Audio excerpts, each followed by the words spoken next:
জুমার দিনকে বিষ্ণু ইসা ইসলাম বলেছেন হাদা ইয়াউমুল ঈদ, হাদা ইয়াউমুন জাআলাহুল্লাহু লাকুম ঈদান। তাবারানির হাদিস। বিষ্ণু বলেছেন এটা এমন দিন যে দিনটাকে আল্লাহ তাআলা তোমাদের জন্য ঈদের দিন হিসেবে ঘোষণা দিয়েছেন। পড়েন আলহামদুলিল্লাহ।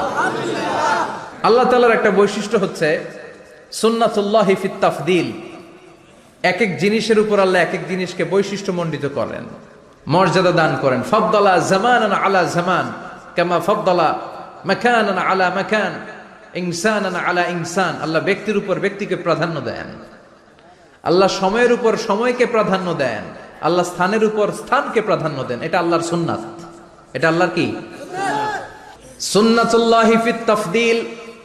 ফাদ্দালা জামানান আলা জামান কামা ফাদ্দালা মাকানান আলা মাকান, ইনসানান আলা ইনসান। পৃথিবীর সব মানুষগুলো এক রকম নয়, এক মর্যাদার নয়। আবার লক্ষাধিক নবী